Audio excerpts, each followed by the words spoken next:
When you want to start gardening, but you don't have much space, you're probably considering container gardening or raised bed gardening. Either can be a great option. But one of the biggest questions I get from everybody is what's the best container size, especially when you're talking about bigger plants like tomatoes or peppers. Everybody's worried about container size. Now, I'm going to tell you right off the bat, that's a loaded question. You ask 50 people, you're probably going to get 50 different answers. But today we'll explore that topic, and when we're done, you'll be better equipped to make the right decision for you. Where better to start than the beginning? You could go as small as like the 72 cell seed trays, but if you follow my videos, you know I don't like those very much. You could take a step up to the little 2-inch, which is just 2 inch across at the top.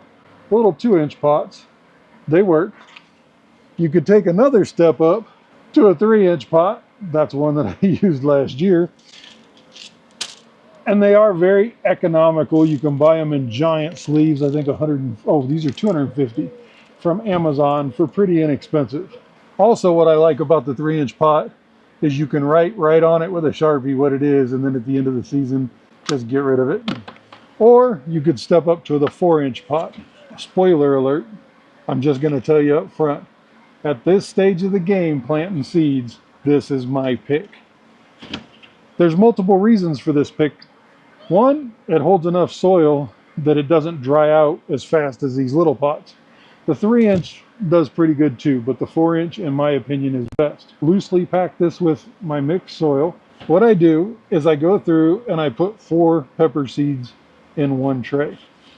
Now, I'm talking the bigger peppers, the Chinen species, the hot peppers, the ones that grow larger, even looking at like your bell pepper or your poblano, those kinds of things. If you put one in each little fourth of this 4-inch pot, there's plenty of soil in there to keep that moist, and all you have to do is mist the top. They're also made to fit right in these trays. So if you don't know, 10-20 is a term you're going to hear a lot. 10-inch by 20-inch, that's all it is. You get these trays, and you can either get them with slits that allow water to drain, or the solid. I use mine indoors, so I usually get the solids. Your 4-inch sheets that you get here fit right inside, very nice and neat. And all you have to do once the plant starts growing is just lift up little corner, take a picture, pour it in there, and you can bottom water. The 4-inch pot is my favorite. These also tear apart. If you're going to sell some of your extra, they're great pots. They're very professional looking. You can do that too. You can grow everything else in here too. Just adjust how many you put inside. Tomatoes and peppers, typically 4, 1 in each quarter. It's going to allow that plant to grow up without having to up pot like crazy. So what do you do when the plant starts to get older and you need to up pot? That's where the question of container size gets a little more difficult. And that's where you're going to hear all kinds of different directions that you can go in. Let's take a look. Going from your 4-inch pot, you've got industry 1 gallons. Now, if you don't know, an industry 1 gallon is not quite 1 gallon. An industry 1 gallon is about 3/4 of a gallon. If you're going to up pot with the intention of up potting again, this is the one I'm going to recommend for you. They're very inexpensive. You can buy them in a sleeve, just like my little 3-inch pots. You can get them on Amazon, I think, for 12 or 13 bucks for a big sleeve of them. You up pot to these, even if you start your seeds early like I do sometimes, you'll still be okay. Pepper plant can get really large in here. It's gonna be okay until it's time to go to that bigger pot. So industry 1 gallon if you're gonna up pot and then up pot again. Then we move up to the industry 3 gallon nursery pots. Industry 3 gallon is one that quite a few, look at that, we got a spider. Very, very common in the industry. Again, cheap compared to what's out there, but some say not quite enough. Then we go to a 5-gallon bucket. Lots of questions with a 5-gallon bucket. Does it matter if it's food grade or not? That's up to you to make that decision. I haven't found any place local to get food grade 5-gallon buckets, so again, I order mine on Amazon. You can build your own planter box, which is something that we started doing this year. 10-gallon pot. Now we're getting up there. The plant's getting a whole lot bigger when you get up to a 10-gallon pot. And then the one I use a lot is the wine barrel 15-gallon. I use it for a reason. I like my plants to get really large. I want the roots to be able to spread out. And I'm going to show you what the roots do in one of these. Then let's add to the chaos of fabric pot versus plastic pot. I am going to tell you, fabric pot does have some really neat advantages. When the roots grow out, they won't continue to circle around a fabric pot like they will a plastic pot. They air prune, they come out to the end, and they basically stop growing. Fabric pots have really taken the industry by storm, and it's kind of that next big thing. Gardening doesn't have that many advancements in it, but fabric pots is one of them. Definitely a good option. So which do I pick out of all these options? I'm going to tell you. If you don't have a ton of space, your 3-gallon pot for most of your normal sized peppers is going to do just fine. Now we do have to talk about when you don't have a lot of growing medium inside of a pot like this, the plant's going to rely on you to give it everything it needs to grow. So you have to be ready to fertilize. And really every 7 to 14 days, you want to fertilize with a water soluble fertilizer. When we mix our soil, and I do recommend 1/3 compost, 1/3 peat moss, 1/3 perlite, that at that time you can add some blood meal and bone meal or some all-purpose granular fertilizer. But throughout the year, the plant is going to rely on you to give it the right nutrients to keep it alive, especially in a smaller container. So if I had to pick an all-around container size that's going to work best for most of the bigger things and for most people who don't have much space, it's going to be the 5-gallon bucket. 5-gallon works great for me. You can get it in decorative sizes, or you could just go with a plain food grade bucket like this one. From that point, the larger you go, the larger that pepper is going to get. I just dumped out one of the 15 gallons, and a true sign of how well a plant is doing in the pot is at the end of the season, dump it out and see what the roots did inside. Come down here and I'll show you. Take a look at this. For most people, this is a giant container. 15-gallon, I think it's really good. But look down in here and you can see all the roots that made it to the outside of the pot and then still started to wrap around. This particular root ball had a jalapeno plant in it, a normal jalapeno plant inside my greenhouse. But I wanted you to see that even a jalapeno plant, now jalapeno plants can get pretty big, but a jalapeno plant, the roots still make it to the outside on the 15-gallon. The bigger the container size, the bigger your plant. Now check this out. 10-gallon pot. This one had my Carolina Reaper seeds in it. It'll also show you that these little tags, they wear off over the season, so be careful. So this had Carolina Reaper in it. Take a look at this.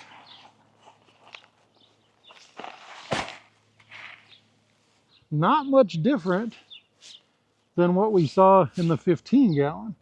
You can see the roots made it to the outside. I don't see a whole lot of circling. This plant was about 3 feet tall and produced hundreds of Carolina Reapers. Now you'll notice not a whole lot of difference as far as the roots looking. They were still very healthy even after the winter. We're not getting any coiling, we're not getting root bound or anything like that between the 15-gallon and the 10-gallon. This is why I say a 10-gallon for most people is just fine. 5-gallon, you're going to get a lot more. But a 10-gallon pot, if you want a big pepper plant, can definitely do it. The watering needs weren't that intensive as if it was in one of the smaller plants. So 10-gallon might just be perfect if you want to grow a big pepper. Now let's take a look at what a big tomato plant did in the 10-gallon. You'll notice when you pull up a tomato plant, the main concentration of roots is in there pretty tight.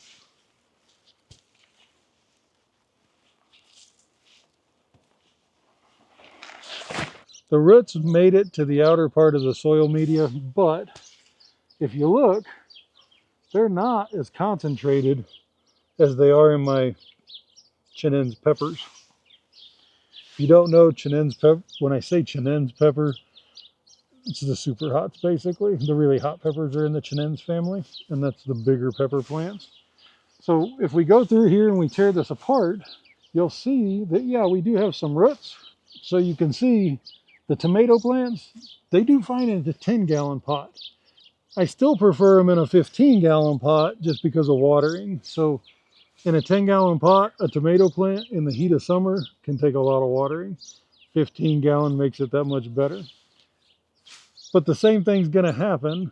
Your tomato's going to work in a 3-gallon up to a 20-gallon. It's just a matter of how much bigger that plant's going to get and how much more yield you're going to get out of it. Now let's talk about raised bed. You can look back here in the corner and you'll see some that I built. Actually, the one that is over, the first one that's over here, I got off Facebook Marketplace for like 30 bucks. All I had to do was stain it. Built a big one that has my garlic back here in the corner. Right now, I have 10 of the giant, the 6-foot long horse troughs. Now, I know that the horse troughs are going to cost you some money, and I acquired them over years. I didn't buy them all at one time. Right here on YouTube, look up the woodworking pages, and they'll show you how to build these with just fence pickets, $3 fence pickets. Do I like the raised bed troughs? Yes, absolutely. The benefit to me is not having to bend over. I can control my soil, I can control the nutrients that go in it, and overall, that's what works best for me.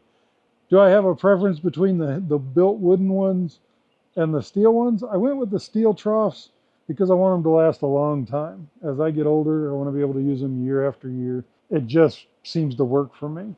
The wooden ones, I line them with plastic and everything, and I haven't had any of them fall apart in years on me yet, but I do maintain them.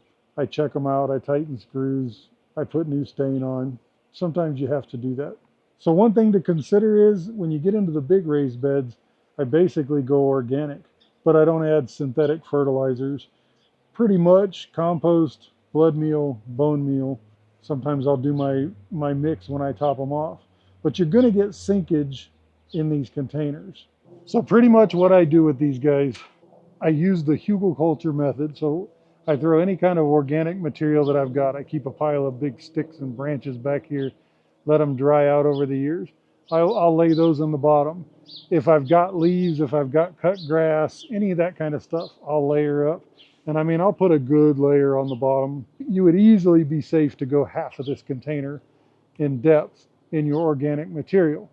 Then, just like my seed starting video showed you, the mix that I like, and it's not something I created, is 1/3 perlite, 1/3 peat moss, 1/3 compost. That's for the initial fill. Now that first year, you're going to get the soil sink a bunch because it's going to fill in all those little crevices of all the organic material that you put down there. Then I'll come back and usually hit it with that same. Now I won't use as much perlite most of the time. I will use peat moss or coco coir just to fill in a little bit and do it about half and half with the compost. And then I'll add the perlite until I get the consistency I want, and I'll top it off. After that, you're only going to get a couple inches typically of sinkage a year, but it'll take a little bit of time for everything to settle down. A month or two before I decide to start planting out here, I'll just put a bag of compost. And you've seen in my other videos, I use the Eco Compost. It's made here in Colorado. They sell it at Home Depot. So I'm assuming they have it at all the other Home Depots as well. But for $6, I'll throw a bag of compost right on top, scratch it in there with the claw, and then cover it back up. And then just let that soil marinate. Let the microbes and all the beneficial stuff that's down inside there work it in for a couple months before you stick your plants in here, and you're gonna love it. I typically only use blood meal and bone meal inside of these. I mean, I will add some minerals, that kind of thing. But in all my big raised beds, I stick basically organic. As I promised, now I'm just gonna give you a quick rundown of what I think works best and in what situation. So let's start with, you're in an apartment or only have a little more than maybe a balcony or maybe a little patch like I had in downtown when I rented that house I told you about earlier. 3-gallon fabric pot for most of your normal size peppers. It will absolutely grow your larger ones, just they won't get as big. It's going to work fine for you. and it's going to fit on balconies or in small areas. For tomatoes, I would step up to a 5 or a 7-gallon fabric pot if you're going that direction. Fabric pot is a great option, and I love how the roots look in a fabric pot. Backyard gardening, where you know you've got a little more yard that you're going to kind of do rows or things like that, 5-gallon buckets are a great option. You won't be disappointed growing tomato or growing peppers, any of the varieties, in a 5-gallon bucket. The bigger the plant, the more you're going to have to water. My personal favorite outdoor, if you have the room, is the 15-gallon wine barrels. You can buy them at Sam's Club. You can buy them, order them at Walmart. You can get them on Amazon even. Home Depot has them. They cost you a little bit more, but they last a very long time. And the soil's not going to dry up as easy between waterings. If you have a little backyard, that's my recommendation, 15 gallons. Unless you have the room to do raised bed. If you step up to the raised beds, you'll never go back. You're not going to hurt your back. You control what goes into the soil and the plants get huge. So if you can step up to a raised bed garden, do it. That's my ultimate recommendation. Okay, let's be real. Nobody wants to sit here and watch me in real time go through and mix this soil. So I'm just going to flash through to adding each one, and then maybe a couple of mixing it so you can just kind of see the consistency I'm looking for. Let's start with our peat moss. Peat moss is really compacted inside of here.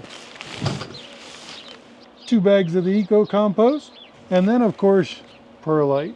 One thing I have noticed here recently, Home Depot and Lowe's, they're using those small little bags like the 8-quart perlite. So the best place that I've found now, I mean, check your local hydroponic store. They usually have big bags of the coarse perlite, or you can go to Greenhouse Mega Store. Then we mix. And here's what you're looking for. You can mix and mix and mix, but you just want a good mix of your compost, peat moss, and then get your perlite to the point where you want it. A lot of this is going to be topping off the beds, so I don't need as much perlite as I do in the beginning. Let's fill up this 15-gallon barrel and see how much it takes of this mix. Now you might be able to see I've still got plenty left in this wheelbarrow. I was going off memory from the previous years and I didn't want to tell you wrong, but I'm pretty sure I can fill 4 of those barrels with this mix.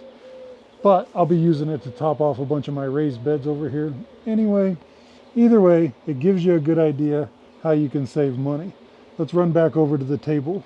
Depending on how much you pack this in, you can get 4 to 5 of these barrels out of just that mix alone. And you definitely want to heap it up even more than what I have it here, because if I go through like this and make it all nice and level, it is gonna sink. We're still over a month out before any of my pepper plants hit this soil. So I can get it ready now, set it out there, I'll cover it in pine shavings, and it'll already sink because I'm gonna start watering it every day, just like if a plant was in there. I wanna get all that good stuff inside the soil working for the plant. So when you add it up, you've got, let's say, 17 bucks for the peat moss. You've got $6 a piece for the bags of compost at 12 bucks. And then you've probably got $6 or $7 in perlite, depending on how you buy it. So perlite and compost, you're right about 29 bucks, let's say 30. You know the government's going to tax the hell out of you anyway. And so let's say 36 bucks. 36 bucks, you just went and filled yourself 4 to 5 of these really big barrels.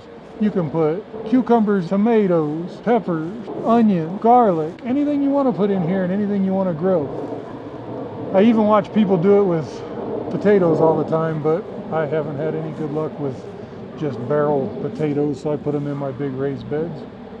So hopefully this video showed you that you can do it too. And you figure about $7 a pot to fill the soil. Let's even say 10. I mean, go on the high side. It's going to take a full bag of Happy Frog or any of the other $30, $35 a bag soils, unless you can get it cheaper, to fill that thing. So hopefully I took some of the fear out of this for you, some of the question, showed you how you can fill 15-gallon barrels for about $7 a piece, I guess, when you divide it up, instead of 35 bucks a bag for some of the premium soils that are out there, and it works really well. Also, I hope I inspired you to grow something, and if I did, do me a favor and leave me a comment down below. YouTube's changing up. The likes do help, things like that do help, but what helps the most is the comments. Try to get my message out there. Let's get everybody growing, and we'll see you next time.